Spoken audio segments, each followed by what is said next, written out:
welcome sa channel ko. Malamang sa malamang po ay first time po ninyong napadpad dito sa channel ko. Wala naman po kasi ako masyadong subscribers. Kaya kung gusto po ninyo, pwede po ninyong i-click yung subscribe button sa baba. Para sa kaalaman ninyo, yung mga videos po dito sa channel na to ay tungkol po sa pag-aalaga ng aso. Dito ko po ibinabahagi yung mga karanasan ko at mga natututunan ko sa pag-aalaga ng aso. Pero ngayon nga, hindi po yan yung pag-uusapan natin. Ang pag-uusapan po natin yung responsible pet ownership at ibabahagi ko rin po kung ano po itong mga karapatan natin at mga obligasyon bilang responsible pet owners and bilang responsible members of the community. Ano po? So, responsible pet ownership, matagal na po itong isinusulong. Ano po? In fact, madami ng batas na naipasa at effective na ang layunin po ay pangalagaan at protektahan po ang ating mga alagang hayop sa bahay. So, unfortunately, madami pa rin mga aso at pusa na pag-alagala sa daanan na pakalat-kalat sa kalye at madami ding mga balitang animal abuses at cruelties po. Yung mga shelters naman din po natin ay punong-puno na din po sila. Kaya kung tayo po ay may maitutulong, kahit kaunting tulong lang po, pwede po nating ipaabot sa pinakamalapit na mga animal shelters at rescue organizations po. Ano? So, yun nga, bakit madami pa rin ganito? Kasi kulang po ang kaalaman po ng mga pet owners kung ano ang kanilang mga responsibilities at mga obligasyon po natin at ano ang mga karapatan nila at ng mga uh, members as members ng community.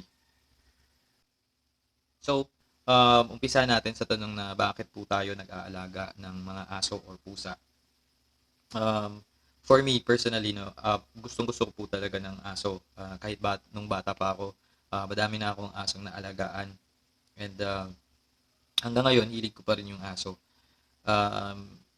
Meron naman pong iba sa atin na ang gusto po ay mag-business or magnegosyo. Actually, yan, gusto ko din yan. Gusto ko din na mag-breed ng aso. Meron ding iba po sa atin na nag-aalaga ng aso kasi for pet purposes, nalulungkot sila or gusto nila ng kasamang pet sa bahay. Yung iba po, nakukutan lang nung bata pa yung aso, kaya kinukuha nila, pinaalagaan. At meron din pong iba sa atin na nag-a-adapt talaga ng mga aso para matulungan yung mga aso na to. Hindi po ako perfect na pet owner po, no. Minsan po kasi nasasaktan ko rin yung mga aso ko, napapalo ko sila, susundot ko na malakas. Pero hindi ko po sila sinusuntok at hindi ko sila sinisipaan. Sinisigawan siguro minsan. Minsan kasi nakakapiko naman talaga. Pero alam mo, yung mga aso na yan, pag tinitingnan kanila, kahit pa nasaktan mo na sila, pag tinitingnan kanila, pag nakikita ko yung mata ng aso ko, na grabe yung konsensya ko, para kung nakasakit ng bata. Kasi napaka-innocent po talaga ng mga aso na to. Sila yung mga parang napakadaling magpatawad or hindi nagtatanim ng galit. Kaya pag nangyayari yan, pag nasasaktan ko sila, grabe talaga yung konsensya ko after. Niyayakap ko talaga sila. So, yung mga pet owners po dito na ang tingin sa kanilang mga aso ay parang anak na din, yung turing sa kanila na parang tinuturing sila na parang anak. Napakaswerte po ng aso ninyo sa inyo. Napakabuti po ninyong tao, ano po. Pero unfortunately, hindi po lahat ng pet owners ay katulad ninyo. Madaming mga lokong pet owners na yan. Pinapabayaan yung mga aso nilang pag-aalagala sa kalye at minsan pa nga sinasadya talaga nila na paalisin or itapon. So, bakit po ito nangyayari? Kasi nga po, hindi po nila alam kung ano yung responsibilities nila as pet owners po. Kaya importante na maibahagi natin sa iba kung ano po itong mga responsibilities at mga karapatan at mga obligasyon natin sa ating mga alaga at obligasyon natin as members of the community po. So, simulan po natin sa two main responsibilities ng pet owners. Ayon po sa batas natin, meron pong dalawang main responsibilities ang pet owners. Ang first po dyan, under the law, pet owners are mandated to provide adequate care and sustenance to their pets. Ibig po sabihin, responsibilidad po natin na alagaan yung mga pets natin at ibigay yung mga pangangailangan nila. Tulad ng pagkain, malinis na tubig, matitiran, at ang ano pa yung medisina or basta lahat ng maiisip yung pangangailangan ng aso ninyo. Dapat responsibility po natin na mabigyan sila niyan. Lalo na alagaan po natin sila at mahalin. So, unfortunately, yung mga ibang pet owners akala nila okay lang po na free yung mga aso nila na pag-alagala sa kalsada, hindi tinatali or hindi kinukulong. Ano po? Hindi po yan okay. Part yan ng responsibility natin na alagaan sila. Kaya, if you think na allowing them to roam freely outside your house is okay, it's not. Dahil maraming danger na kaagapay yan. Hindi lang para sa mga aso po natin, kundi para din sa mga membro ng komunidad po. Ito, ibabahagi ko yung experience ko with a responsible pet owner. Ano po? Dati kasi, call center po ako. Nagko-call center ako. And my shift starts at 1 a.m. or 3 a.m. Basta dyan lang. Rotate lang yan. At naglalakad lang ako papuntang gate ng subdivision. Sa dadaanan ko, mayroon yung kalye dyan na yung bahay, madaming aso, mga 4 or 5 na dogs. Ang problema, hindi nila pinapatuloy sa kanila paggabi. Nandyan lang sila natutulog sa kalsada sa labas ng gate nila. Every time na dumadaan ako, hinahanda ako yung sarili ko na anytime pwede akong kagatin. Hinahabol ako minsan or tumatakbo yung mga aso papunta sa akin na nag-growl habang yung iba naman ay nagbabark. Alam niyo yun, yung kaba, grabe talaga yung kaba na natatakot ako na baka makagat ako. Tapos minsan nga nasa malapit na talaga sila sa binti nag-growl. Tapos buti na lang nanonood ako ng mga Cesar Millan at mga mahilig talaga ako sa manood ng mga tungkol sa aso. So alam ko pag lumapit sa iyo yung aso, wag mo talaga silang yung aggressive na aso. Wag niyo silang titingnan sa mata. At iwasan ninyong gagalaw-galaw yung mga kamay po natin kasi isipin nila na prey tayo or maiintay sila na habulin tayo. So, ginagawa ko, tumitingin lang ako sa cellphone ko na parang nagte-text habang naglalakad. Patay mali siya lang talaga ako. So, yan, alam ko hindi lang po ako yung nakaranas nito. Kaya, kung may mga aso po na nasa labas ng kalsada, hindi po talaga siya maganda para sa mga member ng society po natin. Kasi, pwede silang malagay sa panganib. At yung mga aso naman po ay pwedeng malagay din sa panganib. Pwede silang masagasaan or pwede silang mapagtripan. Kaya part po yan ng responsibility natin na alagaan po yung mga aso or mga pusa natin. Huwag po natin hayaang kakalat-kalat sa kalye. Meron pa akong experience pala tungkol din po sa irresponsible pet owner. Bata pa lang ako, nadisgrasya kami sa motor. Nasagasaan kasi namin yung aso. Kasama ko yung nanay ko tsaka yung tito ko. So yun, etong bukol ko dito, dun galing to. Kaya meron akong bukol na yan. So alam nyo, pag ganyan kasi nalalagay yung ibang tao sa danger.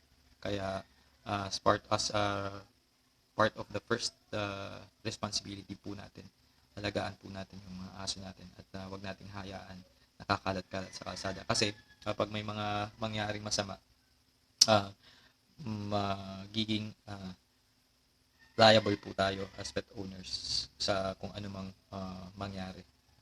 Ito po yung second na responsibility natin as pet owners.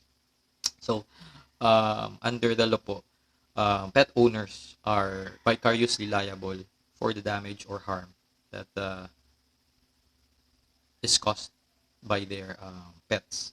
So, ibig po sabihin ng vicarious liability, kahit po as owner, wala kang ginagawa or hindi ikaw yung cause ng damage or harm. Pag po yung aso po ninyo ay maka-cause ng damage or harm, kayo po ang mananagot dyan.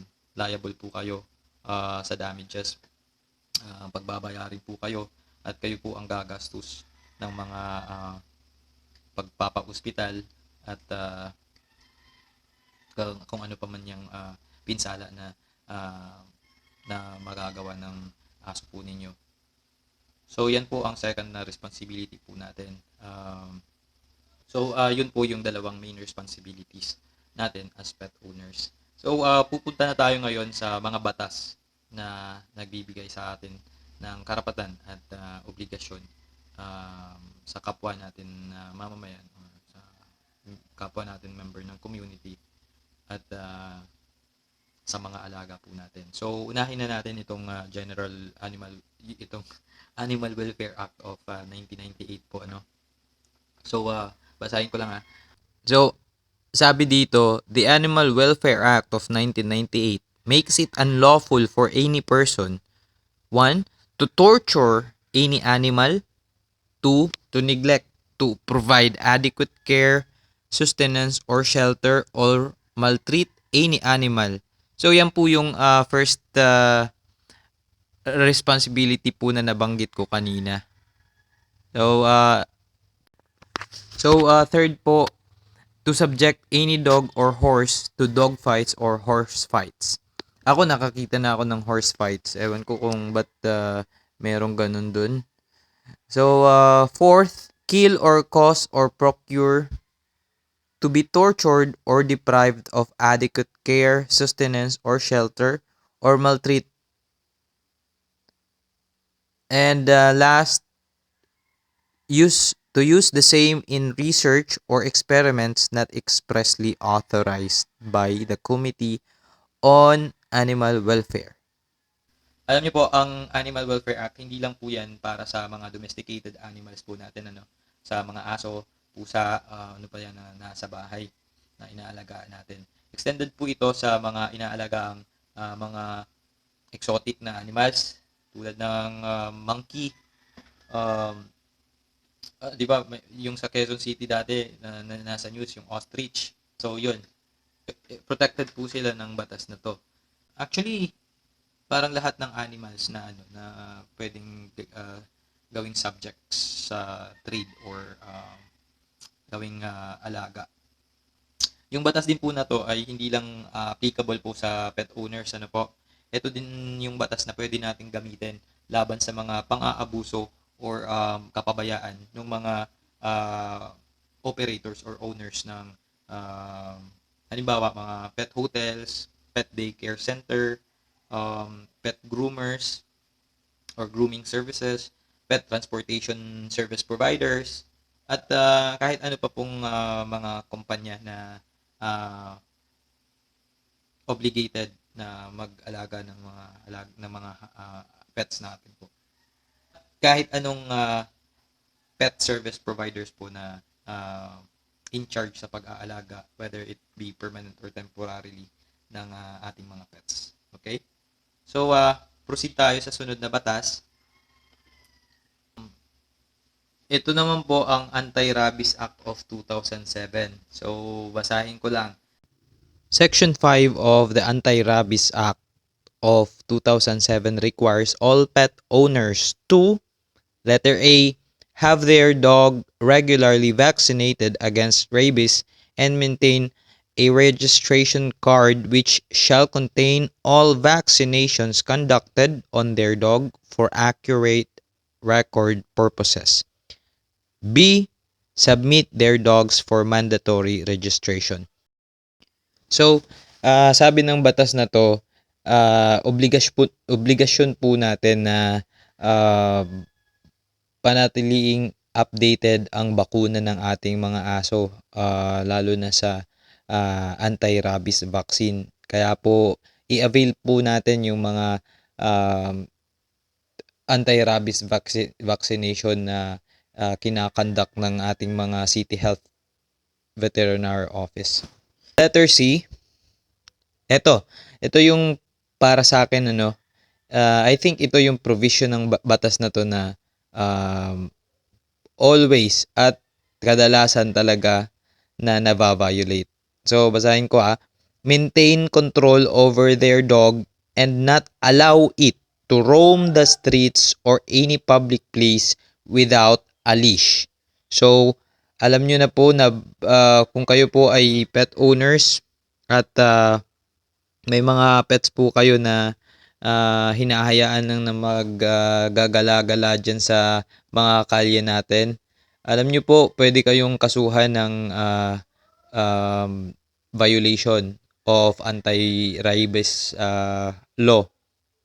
Kaya alam nyo na din kung ano yung pwede ninyong ikaso sa mga kapitbahay ninyo na hinahayaan yung mga aso nilang palakad-lakad sa mga kalye natin at ginugulo yung mga basurahan, nagtatatae kung saan-saan. Okay? So, yan. Ito yung for me pinaka-importanting provision at dapat talaga natin tong tatandaan. Letter D, be a responsible owner by providing their dog with proper grooming, adequate food, and clean shelter. So ayan, obligasyon po natin na alagaan ng maayos at panatiling malinis ang ating mga aso.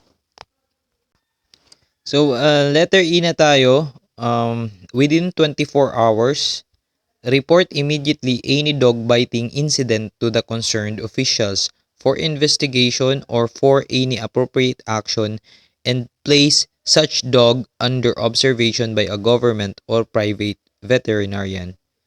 And letter F, assist the dog bite victim immediately and shoulder the medical expenses incurred and other incidental expenses relative to the victim's injuries.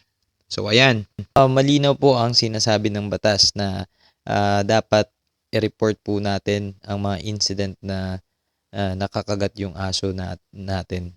Hindi po pwede yung nakakagat na yung aso ninyo, kayo pa yung galit, di ba po?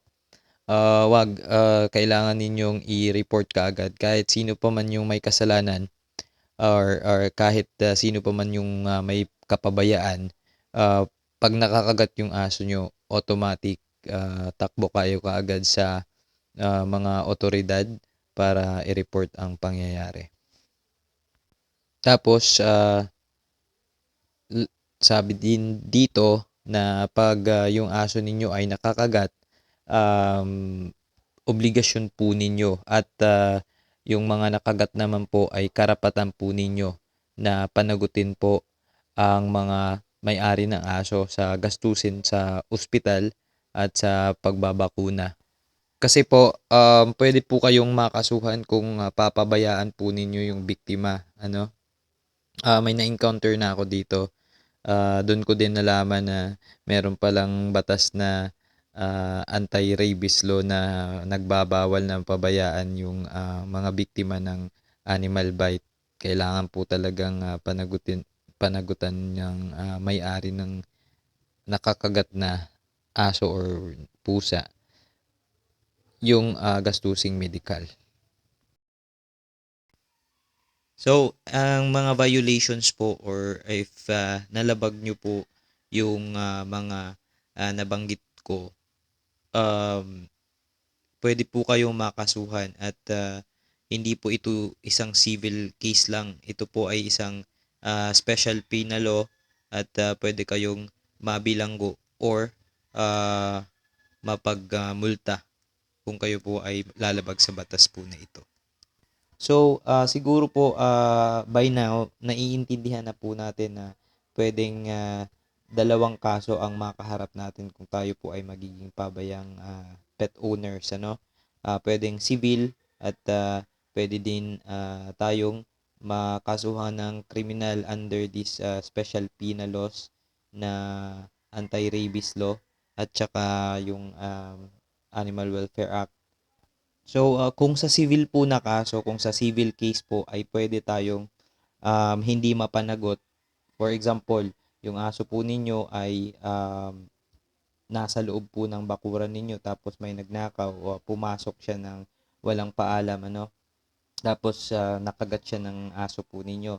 Hindi po ninyo pananagutan yon, okay? Kasi yung may kasalanan nun ay yung pumasok sa inyong bahay. Or halimbawa po, may bagyo tapos yung aso ninyong nakatali ay nakawala. Tapos dahil nga sa bagyo hindi na ninyo nahabol. Tapos pagka kinabukasan ay yung mga manok ng kapitbahay ninyo ay ubos na dahil pinagkakagat ng aso ninyo.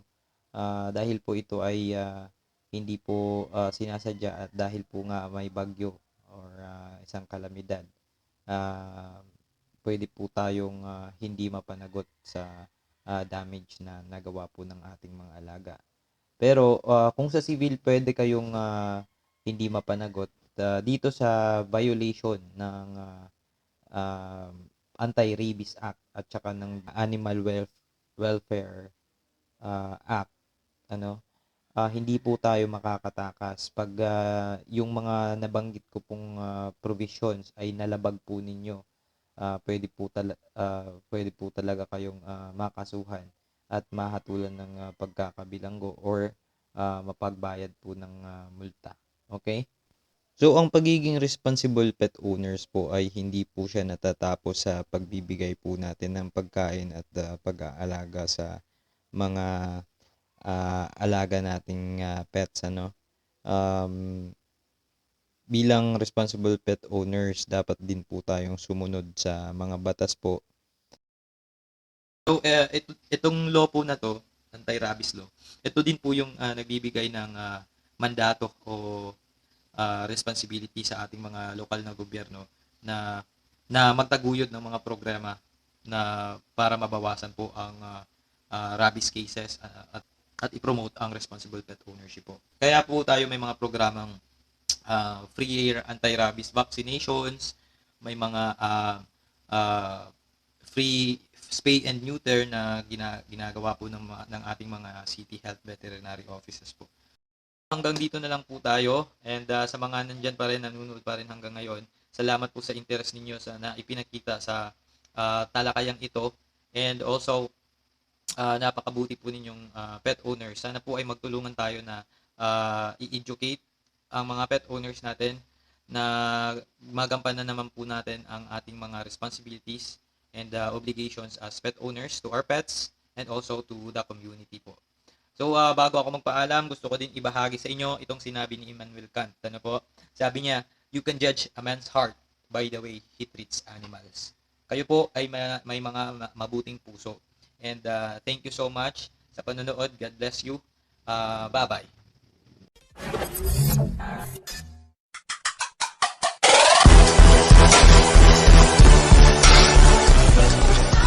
So,